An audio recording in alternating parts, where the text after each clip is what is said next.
if you're trying to do this as a business, how do you want to monetize? And also just kind of create a plan to make sure that you're following along to kind of reach those goals. And again, 3 set goals. Like, that's the one thing. Set them, write them down, and create a plan on how you're going to achieve those goals. That was Tanya Harris, and this is episode number 193 of the Chopped Podcast.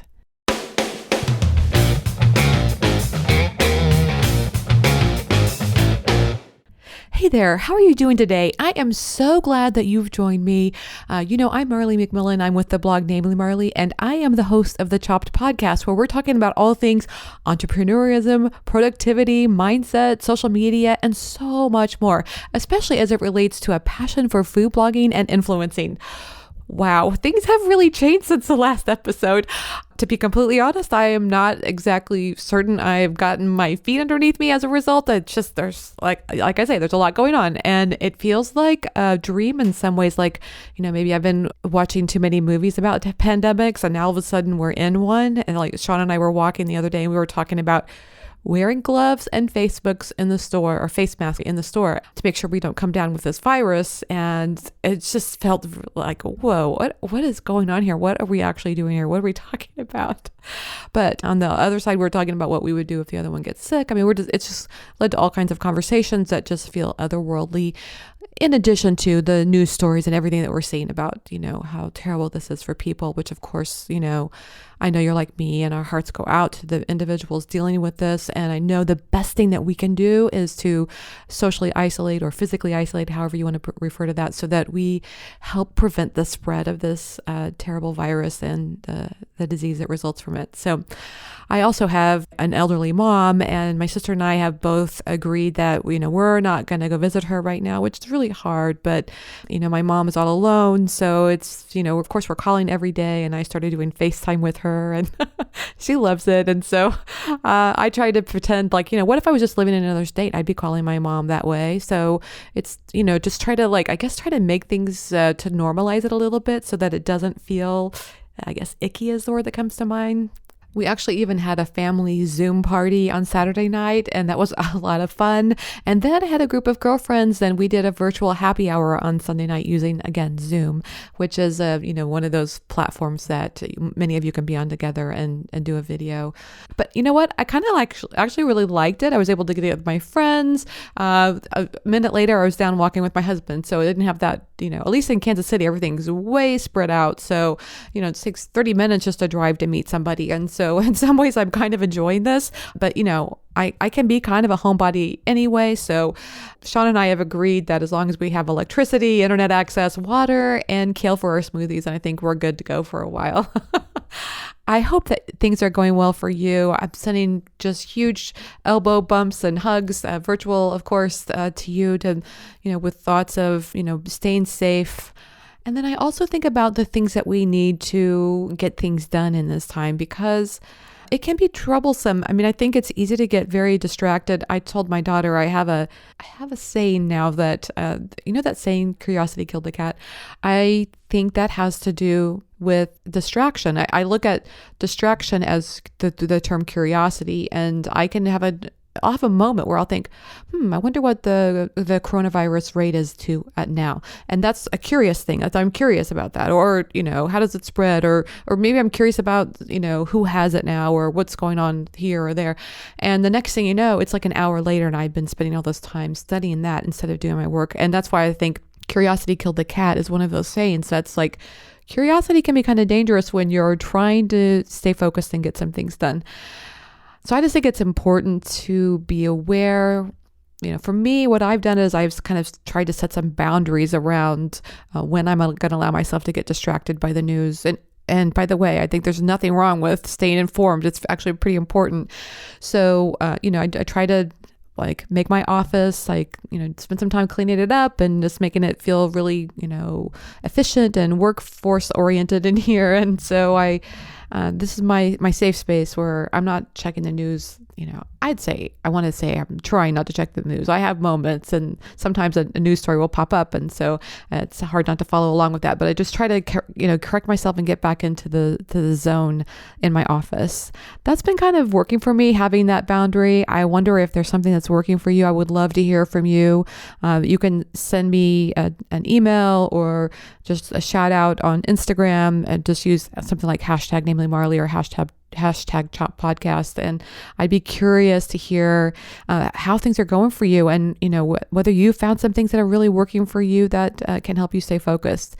So speaking about staying focused, it leads me right into today's discussion, because today I'm talking with Tanya Harris. She's of the site My Forking Life. And can we just all pause for a moment at the beauty of that name? Oh my God, isn't that just great? My Forking Life. A cute blog name. And who amongst us would not have loved to have gotten that name? But so happy for Tanya, because it's a great name. Tanya was an athlete in college, and then she became an attorney. And it seemed like her life was on the perfect path, except the problem was she wasn't really happy with it. I think maybe, many of us have had this experience where we go to school for something and we think that's our goal. And then you get there and it's like, this is not what I really thought it was going to be. So Tanya started her food blog and fell in love with the creativity of it. And when I hear her talk, I realized that the food blog seemed to combine all of her skills. I mean, she had developed a lot of skills over the years, including the ability to achieve huge goals as a high-level athlete. And I think that's so important for food bloggers, because when you're the boss and you're working from home, it's so easy to feel overwhelmed by all those things and let that overwhelm kind of take over your day. And so I love Tanya's advice for how she achieves goals, including writing it down and sharing it with others. I think that social accountability part can be huge. So I love this chat with Tanya, and I think you're going to love it too. So let's get straight to it. Here's today's featured discussion with Tanya Harris. Hey everyone, I'm happy to have on the show today Tanya Harris with My Forking Life. Welcome to the Chop Podcast, Tanya. Hi, Marley. I'm so glad to have you here. I think we're going to have a great conversation today, and I'm excited about it. I am too.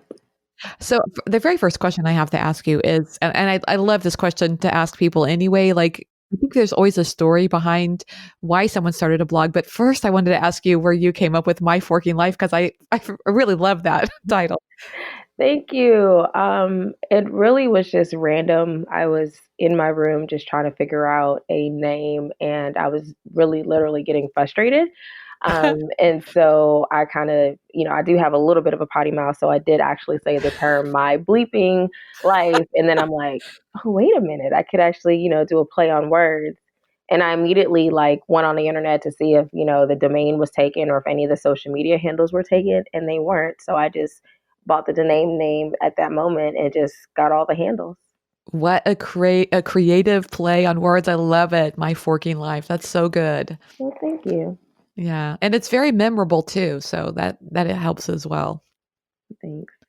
So what is it, I know you have a background that's outside of food. So I'm just curious what it was that sparked your interest and made you decide to start a food blog. Well, so my background is, I was an assistant public defender, and I had been doing that for about 7 years. And around that time, I just really just wanted to do something outside of just work and family. And so I decided to start a blog. I had no clue what it was going to be about.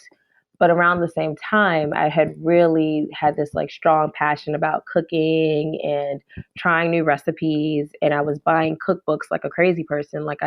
Every time I'd go to a store, I'm picking up cookbooks. I have over 200 now. And Wow. so it kind of just made sense that I just start a food blog. And now I do this full time. I love it. I mean, what a big switch in careers to go from, a background in law to becoming this very highly creative and styled food blogger. Yeah, it definitely, it still blows my mind to this day, as far as the switch. But I kind of feel like deep in my soul, I kind of knew that this was probably going to be, I would probably end up leaving the law to do something completely different. Really? Did you know that even in law school? No, in law school, I really just I kind of was just kind of going through the motions, and I had this desire to be a judge. That Oh, was the initial, like, I guess, goal. And then that changed to a professor. But once I graduated, I started to hear about different attorneys that were doing things completely unrelated to the law. And it just was one of those things where I could just start to feel that I knew at some point I was going to just be like them and just do something that was completely unrelated. well, don't you think there are these times like when you have to pick a career when you're in your early 20s or late teens even, and you're like on this pathway and you like I don't know if it's fantasizing or you're imagining what that's going to be like, and then you get into it and you're like, "Oh, this is not this is not what I imagined at all." That's exactly what it was for me. And I mean, I liked what I did, but Yeah. there were just parts of it where I'm like, I thought I was really going to enjoy getting dressed up for work, and then I realized like I can't stand wearing suits. Like what? Yes. And so, you think you're right, you fantasize about this like lifestyle that you think you want, and then you get there and you're like, maybe I Yeah. don't really want to get dressed up every single day. Well, and like you mentioned about being a professor, I have a friend that worked really hard to become a professor, and then he actually hated it because there was all this pressure to publish papers, and it's highly Mhm. competitive. You're just thinking about the teaching part, and there's all this other stuff that goes on. Exactly. Yes. I mean, one thing I learned in the business world is like, I couldn't believe how much creative energy I put into the stuff that we did. It was a nonprofit, or no, it was a for-profit startup working, subsidiary of a nonprofit. And we were so creative and we were designing all this stuff. And then it's like they take it, it's theirs. And your Mhm. name is not on it. There's no credit to you at all. I don't know. Like, I don't know why that bothered me so much. Like, I love the idea of I'm building something now that is highly reflective of my input. And I don't know, for some reason, I really love that. Yeah, same here. And I think that was one of the things that encouraged me to take the switch where, I started to enjoy working on my food blog and my business and even the income that I earned from it, even if it was only $5, I'd be Yes. so proud because it was from something that I completely created. Yes. Right. I love that too. Okay, so let's talk a little bit about food photography because I always feel like that's an area that some people really struggle with when they first move into being a food blogger. Did you walk into food blogging with some photography skills, or did you have to develop that? I had to develop it. Now, ironically, I already had a DSLR camera. Nice. I had bought it. It was like it was a Canon Rebel T3, Huh? like a really older one. And when I bought it, in my head, I was like, yeah, I'm going to do wedding photography on the side. I don't know anything about photography at all, but I just bought this camera and I was like, I'm going to learn wedding photography. Well, that's a whole different ball game, and it's not something that you could just easily just get up one day and become a great photographer.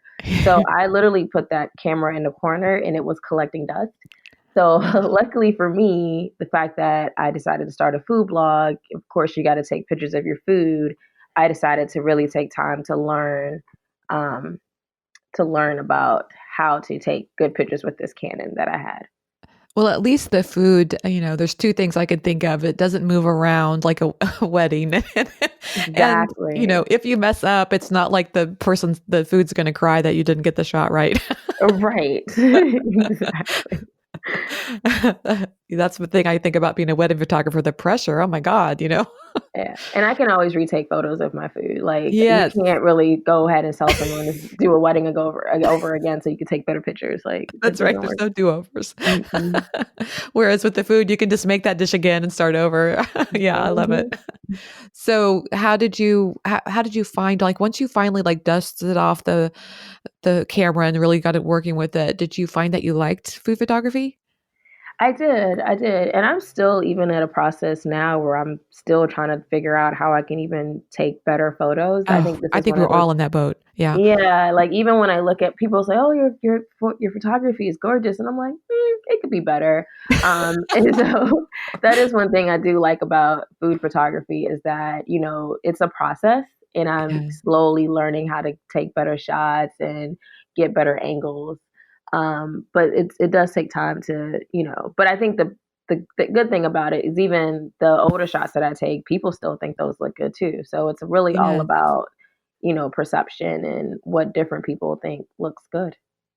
I think on some level it's about is the food clear and in focus and well lit, and then beyond that it's like it's I don't know, it's a little bit like our preferences at that point in some ways. Mm-hmm.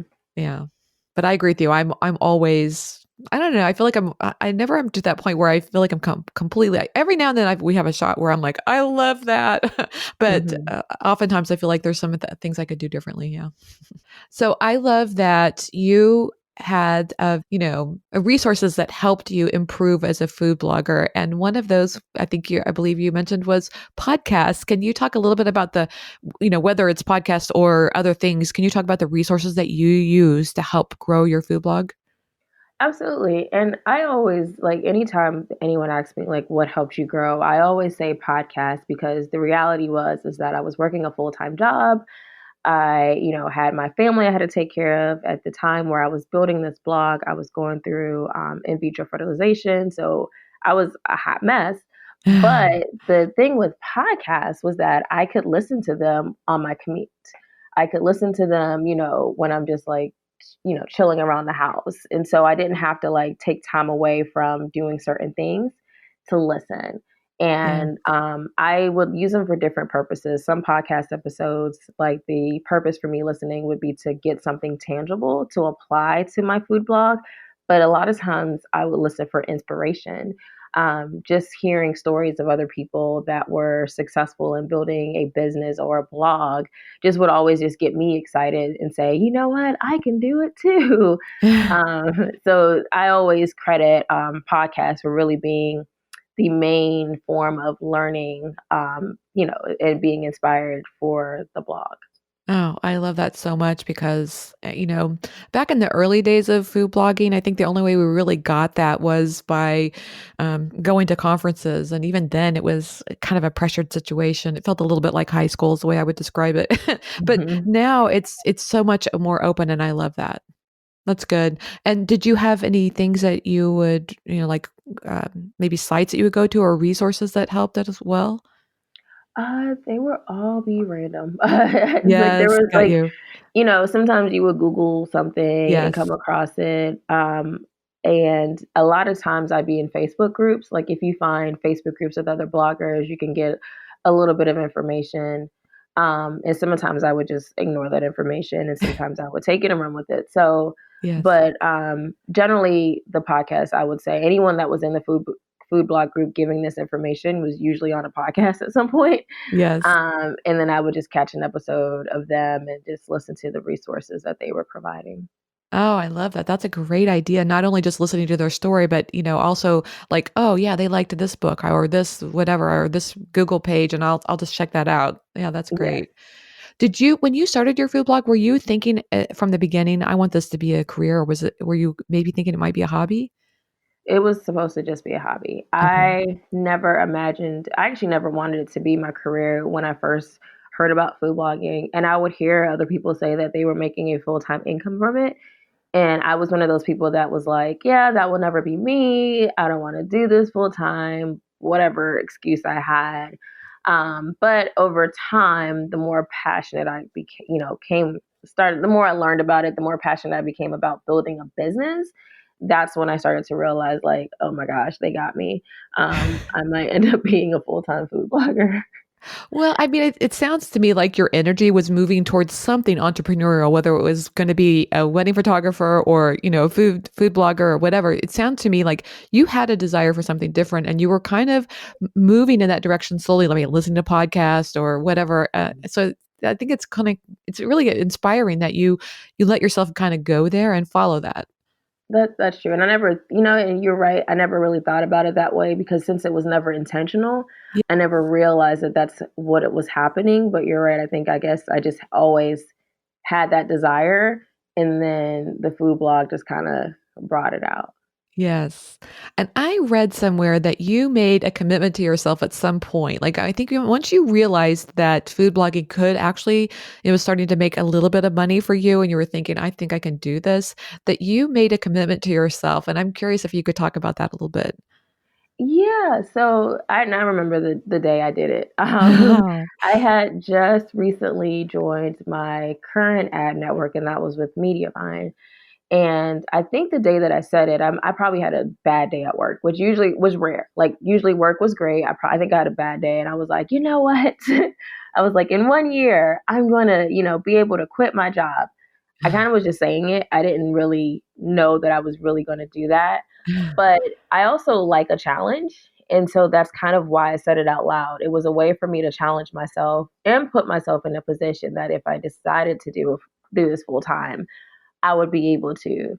So once I said it to a group of friends and wrote it down, then basically that's when the real work started. And I kind of had to figure out how to, I guess, get that goal to be able to go full time in a year. So I think I said that July of 2018, but I actually went full time in April of 2019. Wow. So that's less than a year. So you beat your it, goal. it got moved up. I was like, you know what? How much do you think that goal, making that statement, that commitment to yourself, how much do you think that impacted, the way you looked at your blog? I think it impacted, it was like a whole total game changer. Basically because once I made that impact, it was no longer, this is just a hobby or I'm trying to just earn hobby money. It was more so like, I've got to be strategic and how I'm building this business. And, and it was one of the things where I realized I didn't have time to do all the things. So at that point, I just really started to hunker down on focusing on the things that brought me the best, the biggest return on Yes. investment in the business. I've been really big time into mindset lately. I think it's made a big impact on me. And particularly, I've talked a lot about how, as a tennis player, that I've been trying to take the mindset that I learned on the tennis courts and apply it to food blogging. I know that you were in sports in college. Can you talk anything about, like, do you think that the sports minded mindset has helped you too? Absolutely. And that's one thing I was talking to my husband about, and I always give him the analogy. So since I ran track, I was always basically trying to be a PR. Yes. And I used to do very well in my conference in college, and I would like win a conference championship. But my goal wasn't just to win; it was always to beat my, prior time in that race. And so I was always, even though I'd be on a field with 8 other runners, I was always in a race against myself. And sometimes what would happen is that, let's say I won a conference championship, I would go advance to like a bigger track meet where there'll be these people that were running the Olympics, and I would have to compete against them. And I would end up in dead last place. But I would still be happy because my goal was always to increase my times. And usually in these races, I still would increase my time. So even if I ended up late, if I'm really just competing against myself, as long as I set these goals and I meet them, then I'm still happy. I'm still, it's still successful or, you know. I love that. I'm not a runner. I mean, I have dabbled in running, but I had a good friend that was a collegiate runner in at this local college that we went to, and so I would run with her a lot. So she explained a lot of this to me. So I just want to clarify for people that PR is personal record, Yeah. and I know how that feels. Like sometimes we would run a 5K together, and she would like go win the race, and then she would come back and cool down with me and help me. She would say, like, just watch my feet and run with me. And I think running with faster people helps you run faster. Is that what you mean by like being on this track with these collegiate or these Olympic level runners? It helps you run faster. Yes, yes. And I think even with, and I still apply that to the business now. So the Yes. podcasts that I'm listening to are generally where people interview people that have, had success in the business world or have built up successful blogs or businesses. So in my head, it's not that I'm competing with that person, but it's more so like I'm getting in the race with them so I can Yes. learn and get better as well in my blog and business. Right. Rather than feeling so it's easy to listen to somebody who's doing so well. Maybe they're getting, 2 million page views a month or something like that. And you think, I'm never going to be there. In my mind, I think if you can't envision it, then you can't become it. And I think that's the sports analogy we could use here is like helping you envision where you could be in some ways.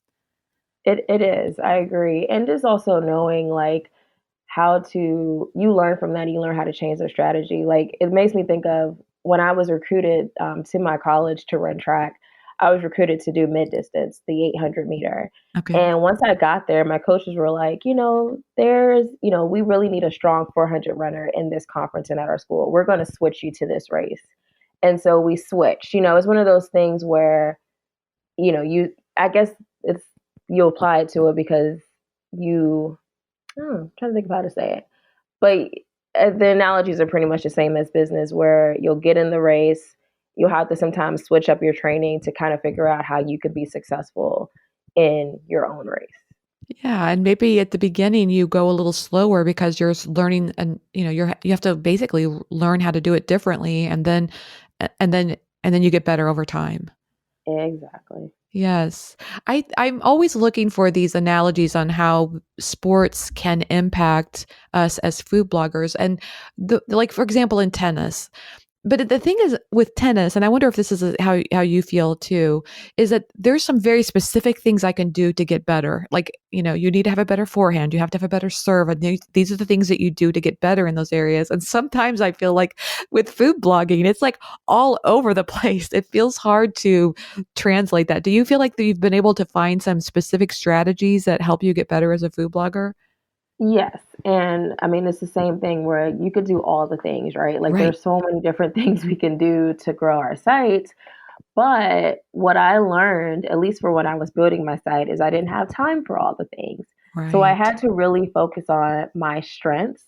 And I learned to basically, what I really focused on was what my audience wanted from me, where my audience was hanging out, what they appreciated, and the things that helped me. So for me, and when it came to food blogging, of course, better photography was one of them, but also two, creating recipes that my audience really kind of talked about and discussed about. And three, SEO. I really started focusing on that early because, again, it helps it helps you with Google traffic, but it also just helps me create content that I know that my audience is looking for. I love that. So I think I read this article that you were interviewed in, and it said that you try to find a balance between the things that you feel passionate about and the things that your audience feels passionate about as well. Yes, because if you're just creating content just for your audience, it's easy to get burnt out. Yes. I think I had been there, and there are times where I start to feel myself going down that route, and I just have to like stop and say, okay, you know what? You're not going to post that recipe. You're going to post this recipe instead, and maybe your audience won't care for it, but you'll feel good that you shared that with the world. Yes. Oh, I love that because, like you say, it's easy to go down that path of like, I have to make these 10 recipes because that's what people are searching for. But I don't feel the passion and the burn and the desire for those 10 recipes. Mhm. But so you got to mix it up a little bit. Yes, that's the only way you'll be able to keep your sanity. At least for me, that's the only way I'm able to keep my sanity. And I had to take a break at one point in blogging, and I'm trying to make sure that I don't have to take such a long break again. Um, And that was because I was dealing with a lot of personal stuff, but also too, I just wasn't feeling it like I was before. So I had stepped away, and now I feel like I found a better balance where I do serve my audience needs, but I also am able to publish things that I really enjoy publishing. Because the thing is, it can very easily take up every minute of your day. And I don't know if you feel this way, but sometimes I get a little bit addicted to the work. I love it so much. But, like I just think, oh, I just put one more pin up or I can just do one more thing. And the next thing you know, my whole day is gone. I didn't go for that. If I wanted to go exercise, I didn't do that. I didn't take any self care. And that's not healthy. It's not. And that is something that even when I quit my job, I still struggled with, is just trying to make sure that because in my head, I'm like, okay, I'm going to quit to put more hours into the business. And to be honest, I kind of haven't, but I'm actually glad I haven't. Like, I'm learning to appreciate stepping away and just doing other things that I wasn't able to do before. Right. Um, yeah, so I think even though it wasn't in my initial plan, like I planned on working like 50 hours a week on the blog when I quit. And it's still, maybe now it's 30 now as opposed to 15 before when it was part time. Yeah. But the other thing that I realized is that self care is extremely important, and also enjoying what you're doing is extremely important too. So that one pin may not make or break your traffic for the month. And you know what? You shouldn't really be too concerned about it. Yes, that's right. Having a balanced mindset is really important as well. You can just easily, I mean, I just think that's the thing about food blogging is there are just so many things that can be done at any given moment that it's just too easy to become, you can easily become a workaholic, I think. Hmm. I'm kind of lucky that my husband is the way I would describe him is he is very particular about routines. And so I know at 5 o'clock, we're going to go walk our dog together. And whereas I probably would rather keep working and I feel a little frustrated about it, but it's very good to have this kind of external, oh yeah, no, it's time to go take a walk. Hmm. Yes. How has it been for you? I know that you talked about that when you first announced you were going to like quit and just be a food blogger, that there might have been a few doubters along the way. How did the people in your life help, support you in that? That was hard. Initially, Yeah. a lot of them didn't. And that's, a hard pill to swallow. Now, I will admit, a lot of them also didn't know how much money I was making. They probably thought that, I was just quitting my job to try to build my income to a certain level. Yeah. I had built it to a certain level before I quit. So, but even then, even with some of them that knew, they were still kind of just like, is it stable? Is it, there's a lot of things that go in people's minds. Yes. And what I realized is that the people that I would usually talk to would be people that were still working traditional 9 to 5 jobs. So, and there's nothing wrong with the nine to No. five, but I don't still think they understood, you know, the whole idea behind being an entrepreneur and not having, your job provide health insurance and all those. Like these were the things they're like they couldn't really grasp it. Yes. But the more that I would talk to my family and friends about it, and I would let them know like this is really where my heart is, then they started to come around and they're like, oh, okay. And then I also would let them know it's like, I'm still a lawyer, right? Yeah. I still have my license. Like if I have to go back to work, I can go. And then they'll be like, oh, okay. And then they'll actually really support me. They're like, okay, well you're right. You can always go back to work. That's right. It's not as if there's not a demand, right? There, so you're fine. Yeah. Right. I'm like, there's always gonna be people to defend. Like, Yeah, that's right. yeah. We don't have to go into numbers, but can you break down the major sources of revenue for your food blog? Like, is it So advertising mostly? yeah, the majority of my income is the way it's set up is about 90% ads and 10% affiliate income. And then I will do sponsor posts every now and then, but it's very rarely And are you that I happy actually with do that breakdown? sponsor. You like it that way? I am. Whenever I decided to go full time, that was always my goal. And that's just because I like the way ad revenue is, where it does feel completely passive. Yes. Same thing with affiliates. Sponsor posts are fine. It's just not something that I am always 100% thrilled about doing. Yes. And I'll only do it if it's a good fit. I don't necessarily pitch. And so if a brand does come to me and I think it's a good fit, then I'll make it happen. But I think I just like the way I just like monetizing with majority ads and affiliates. The one thing I do want to do in the future is create my own product. So that's something that Ah, I've been playing around in the back of my head. yes. What would that look like? It would be like cookbooks and things like that? I have no clue. Oh, I thought you're just And open. I think, Yeah. yeah, it's really open, and I'm still like, trying to figure it out. And that's the one thing that was always my plan is to try to build my ad revenue and affiliate revenue to a point where I wouldn't have to stress about products. But whenever I figured out the correct product I wanted to introduce to my audience, then I would do it at the right time. I love that. So it's just kind of, again, that's where you can listen to podcasts and you can listen to other food bloggers talk about the products they develop, and one's going to resonate with you and you're going to be like, yep, that's it. That's what I want to do. Hmm. Right. I love that. And I feel the same way as you about sponsor posts. I have done several of them, and I'm not, if it was a good fit, I would definitely consider them, but it's not my preference. I don't really like sponsor posts, to be honest. Yeah, I agree. Yeah. So I'm curious if I'm always interested in people who come to food blogging from a different career, especially a professional career like law, that I'm curious if you were to lay the two careers side by side, how you would feel about them. Like, do you feel like food blogging is just as challenging as being an attorney? Um, Kind of, not justice, because since I was a criminal defense attorney, I had people's like freedom and lives in Yeah. my hands. So it was a little bit more intense, but I do find a lot of similarities, like as far as people still, like my audience will still kind of rely on me for, to answer their questions about a recipe. It's still kind of like the same thing. Yes. Um, and I still feel like the same kind of pressure to make sure that I'm giving people the correct information and to Yeah. make sure that I'm giving them really good recipes and things such as that, just like I would give a client really good legal advice. Right.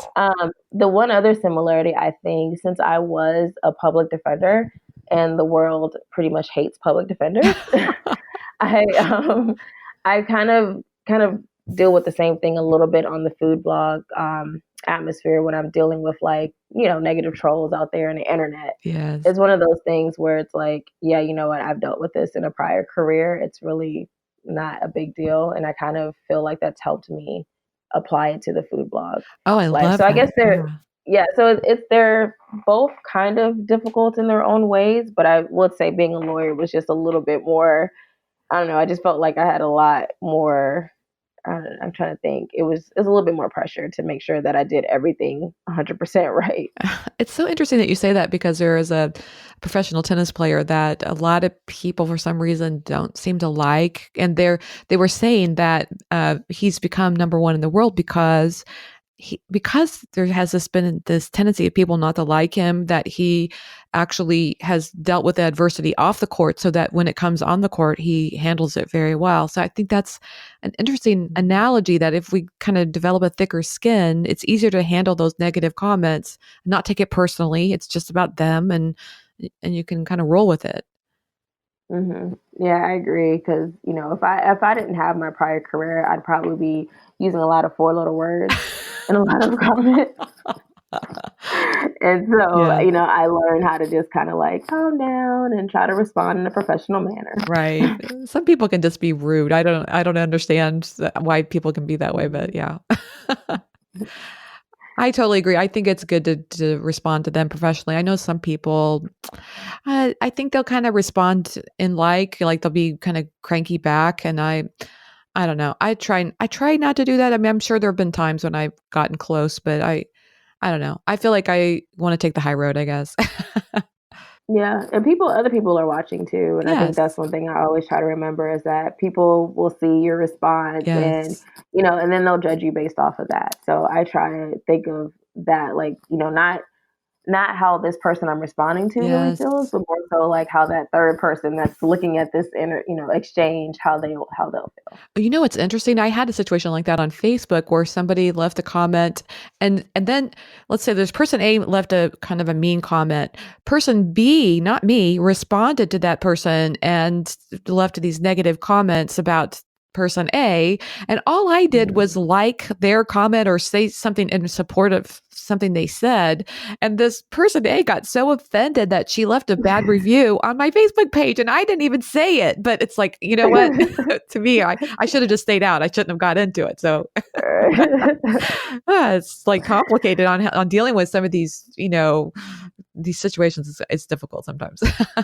Mhm. Yes. So I'm just curious, like, when you're comparing, we were sitting here kind of talking about the differences. It seems like, though, what I was thinking about is the number of skills that are required to be a good attorney versus the number of skills and the challenging nature of the job. I mean, I say this, I guess, sometimes because I feel like when I tell people I'm a food blogger, I feel like the response is, "Oh, how fun!" And in reality, there's like, to me, I find it a highly complex, difficult profession to go into. It is, and I think the issue is that when people hear food blogger, they kind of just think that you're just taking pictures, Yes. writing, and that's it. Like there's nothing else you have to know about it. And but basically, we all know that what we're really doing, especially if you're doing this and you're monetizing your blog, that you are building a business. Yes. And I will say that is a little bit more difficult as far as my prior career, since I worked for someone. Basically, I would walk. I would learn, I'd do my own research and stuff like that, but I had help. I had secretaries, I had paralegals, Yes.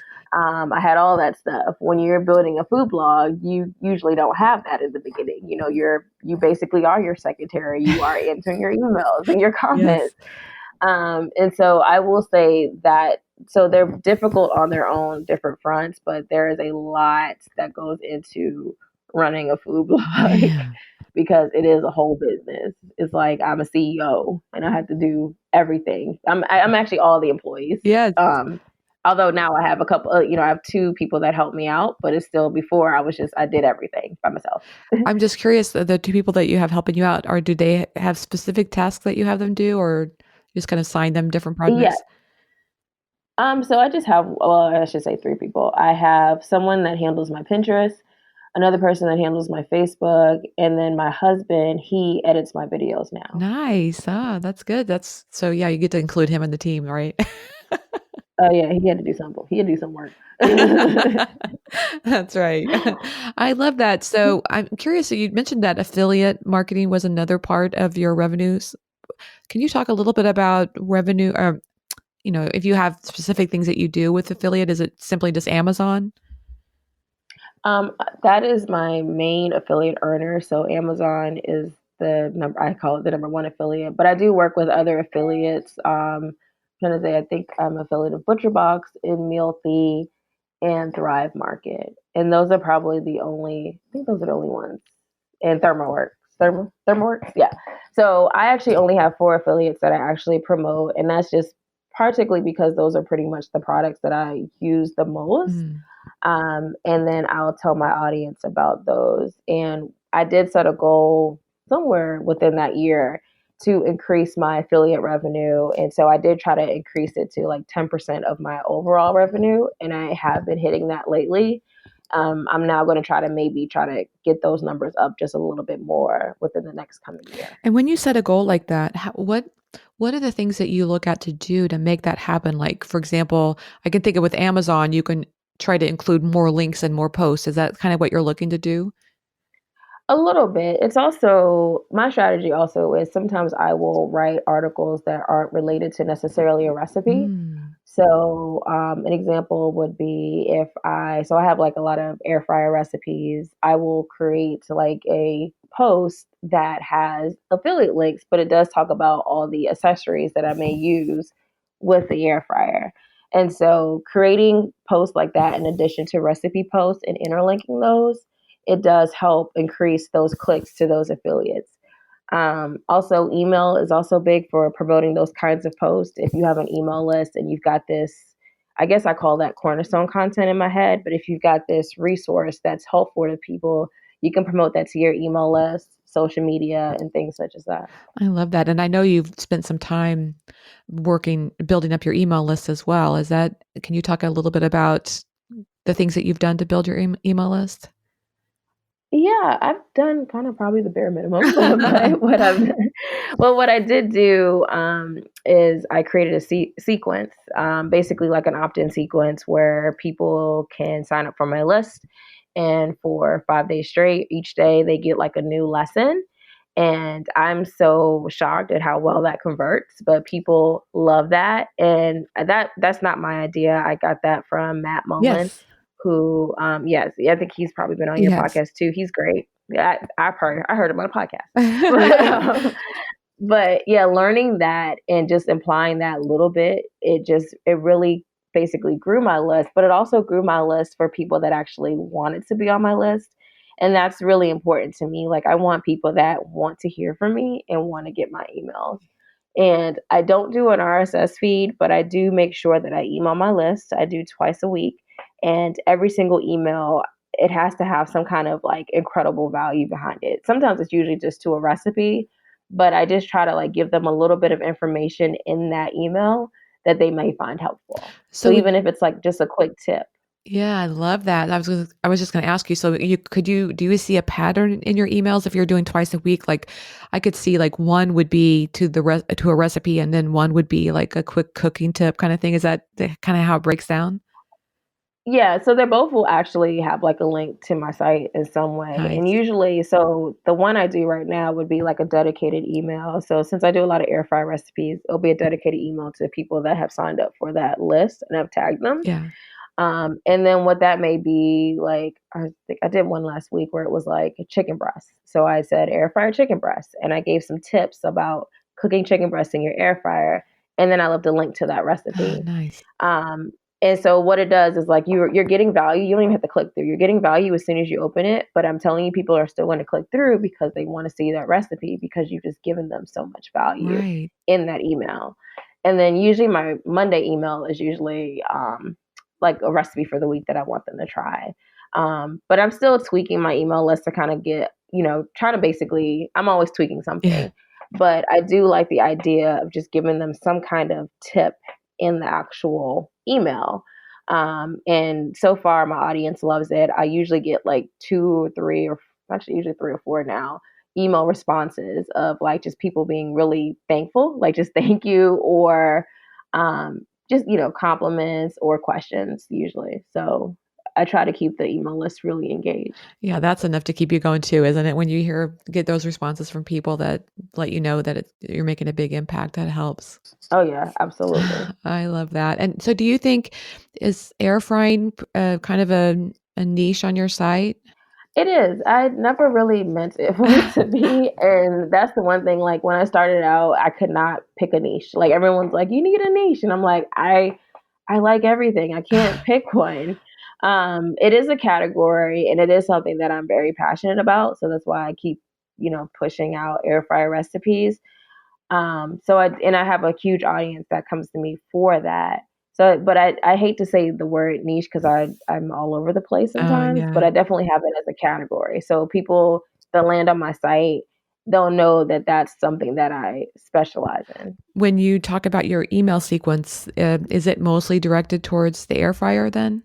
Yeah, so Okay. far, because that's the only sequence that I've Yeah. created. That's my fault. And honestly, the only reason why I haven't created additional sequences is because I still would prefer to have a better direction on where I want the new people in my new sequence to go. Right. So I don't want to just create a sequence and then kind of abandon it because what's going to happen is I'll get subscribers. And if I'm no longer, posting those kind of Yes. recipes, they'll end up leaving. Yeah, I totally get that So, because, Matt was on the show and I talked with him and he was talking about how, really successful food bloggers or let me say really successful bloggers have all kinds of sequences. But I kind of agree with you. I feel like my initial thought was like every one of those sequences takes love and attention and time, and you want to make sure they're getting good content over the duration. So it's like I'd want to be really careful about adding them, I guess. mhm. Yeah, and that's the thing. Like, I think I actually do have two sequences, but then what ended up happening is one, like I just ran out of Yeah. content to really tell these people, and so I was like, So before I create another one, I really just kind of want to make sure it's something that I'll have a lot of content to provide Uh, to that audience. Or when I create a product, like if I have like if I can funnel them into starting with the sequence and then providing them with something of value, whether it's a product or affiliate. But I'm waiting to like figure that out before I go ahead and create a I think sequence. that's Plus, an email list is it expensive, is so I also right. I also want to be careful with the amount or how quickly I grow it. I don't want to just grow my email list and then not really basically monetize it well. Right. Because yes, that's a very good point. You don't want to just have people on the list just because you want to be able to say, "Oh, I've got 20,000 people on my subscribe list." Mhm. It should be that they're Right. people that are just really, good fans of what they want to see your content. Yeah, Right. I love that. I'm always curious to know about people's blogging routines. Can you talk about like what does that look like for you, a day in the life of Tanya? It's still a mess. Like I wish, and I'm still trying to figure that out. Ah, But I'm starting to get better at coming up with somewhat of a routine. Since I am home now, my youngest she stays home with me 2 days a week. uh, So she's only in childcare part time, and that just recently started. And usually when she's away, I'll drop her off, and then I'll spend a little bit of time at the computer writing posts, as well as scheduling some social media content. I'm kind of the worst at scheduling social media stuff, Yeah. so that I don't know how to give people better advice on that. And then I usually will take a big chunk of time to just cook a bunch of food and take photos. Like I'll do that on one day. And then another day would be dedicated to creating recipe videos. And now I'm starting to work on my YouTube channel, so doing YouTube videos as well. Nice. And is that where your husband's helping with the editing of those videos? Yes, he's editing the YouTube videos, and I'm still doing a little bit editing on the kind of hands and pans Yes. portions. But and we're still kind of trying to figure out basically a kind of video that we want. But we've kind of migrated towards the me getting in front of the camera, and those are usually take longer to edit, so I let him handle that. Yes, and I do think people love to see you, they wanna know who they're who's behind my forking life, right? Yes. Yes, so it does create a better audience. I don't know what I'm trying to say here, like a connection with your audience is there. It does, and I didn't really originally have that. Like before, you would never find my picture on the site for a very long time. And then once I started to really build up on my email list, I kind of shot them out an email one day where I was like, "Hey guys, I'm on YouTube," and I got such positive responses. Like people were like, "Oh my gosh, I had no clue.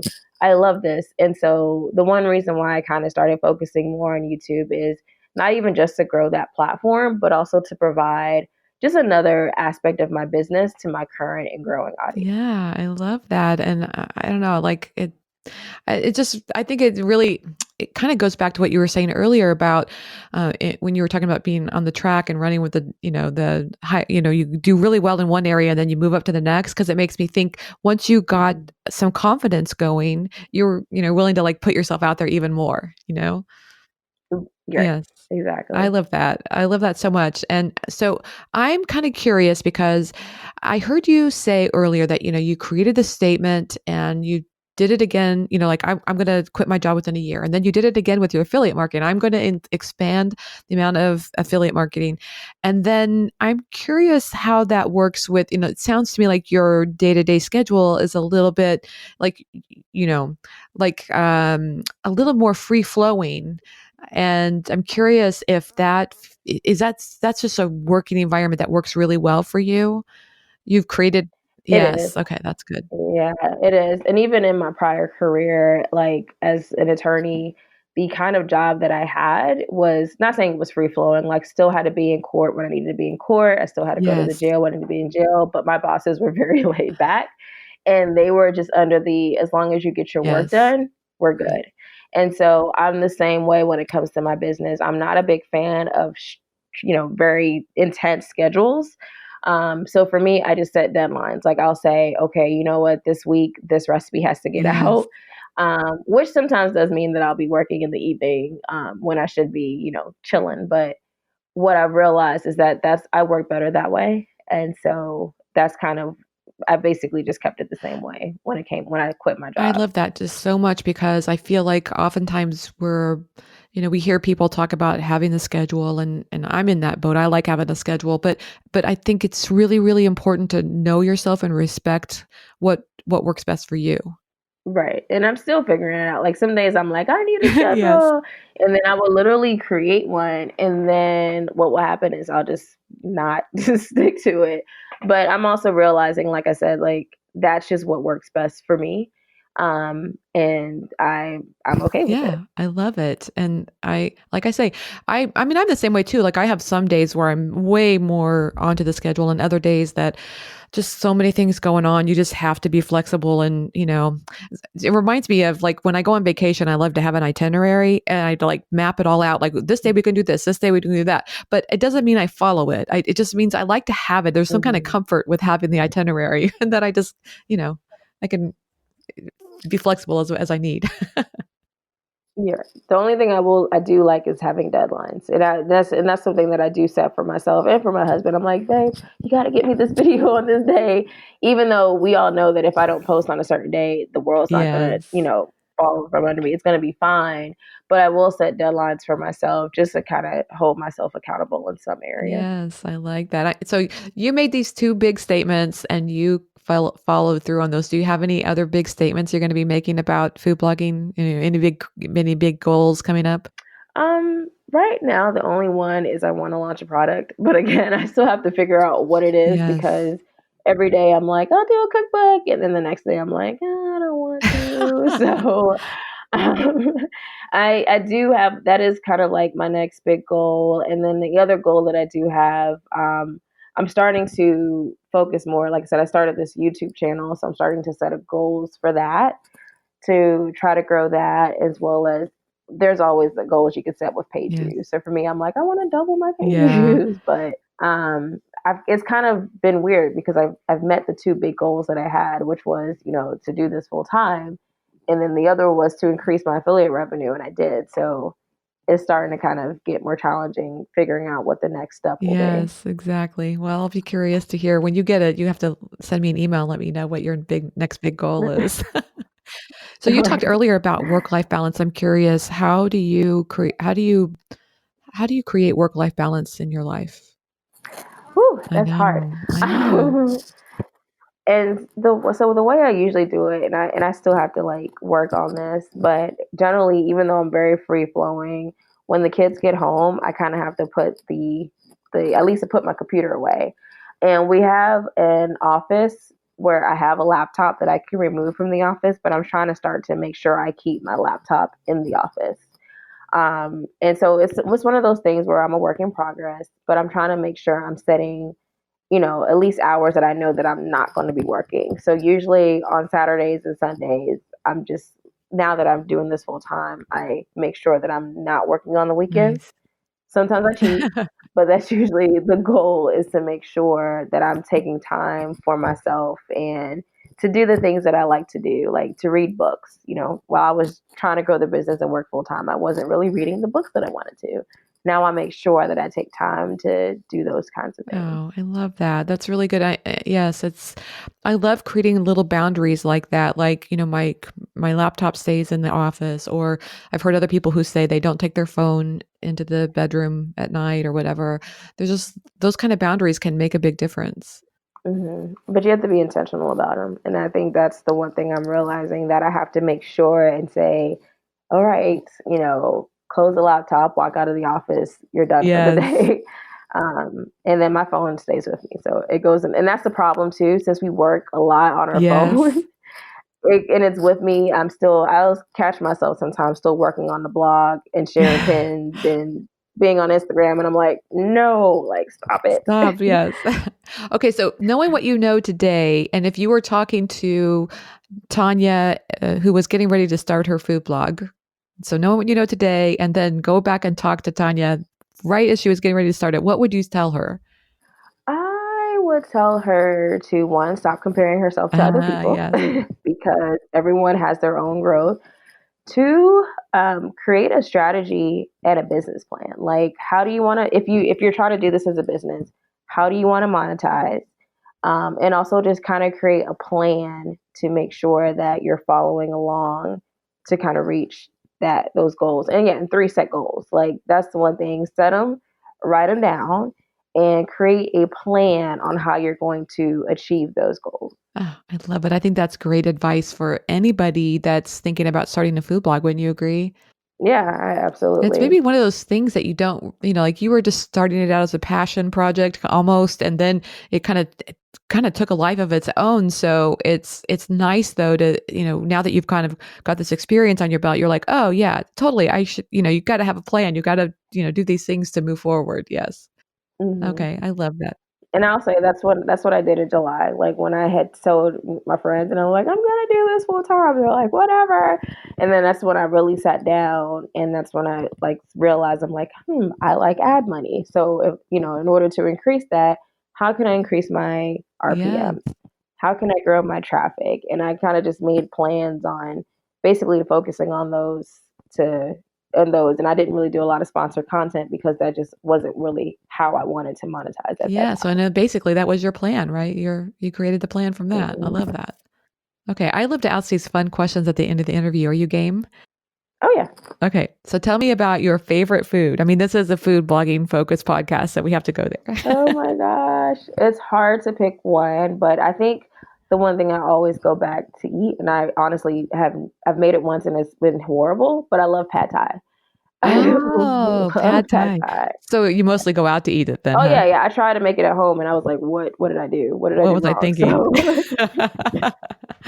And pad thai, oh, the noodles and the veggies, it's just all so good.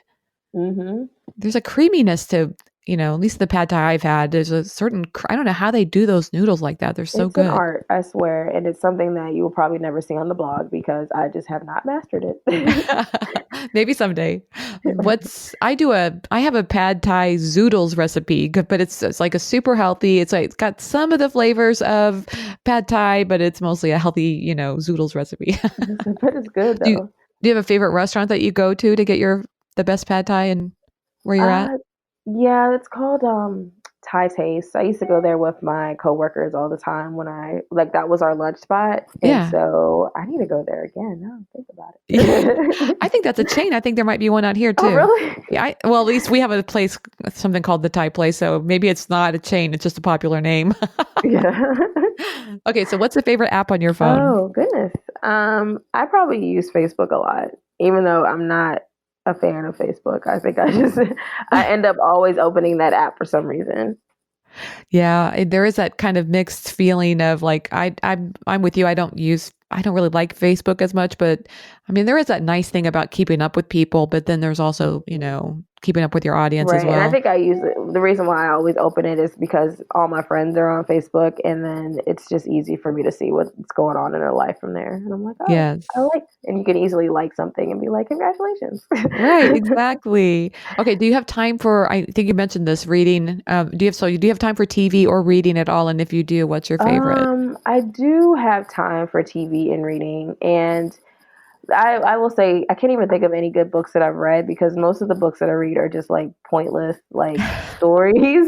They're like Yeah. really weird, like crazy stories, and I cannot even think of the titles of them. But that's usually how I escape is by just reading some like off the wall crazy story that I find. And as far as TV, I am big into like old sitcoms.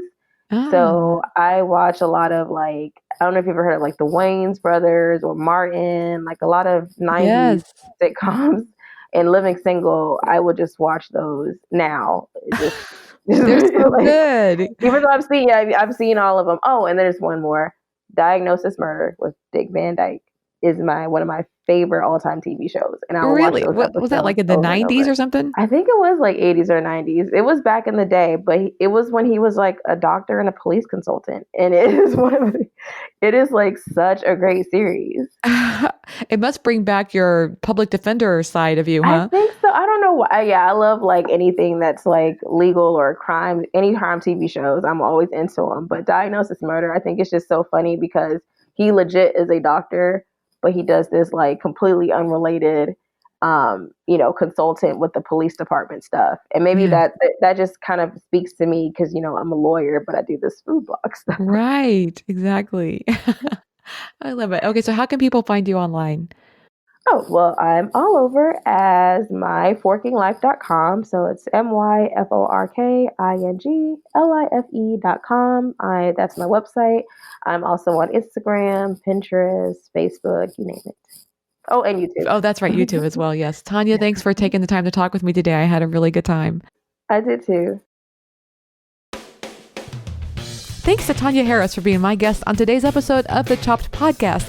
Hey, we've added a few more instructional videos to the Smart Keywords course. So if you want to use this time to learn more about keywords and how you can use them to grow your food blog, head over to chopped.academy/smart to learn more about that course. It's a game changer.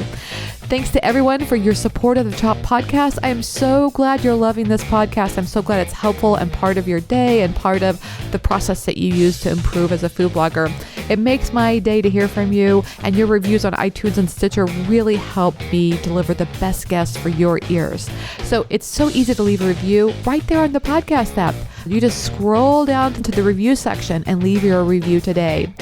I just want you to know you inspire me, and I hope today's show was helpful and inspirational to you as well. Thanks for listening and have a great week.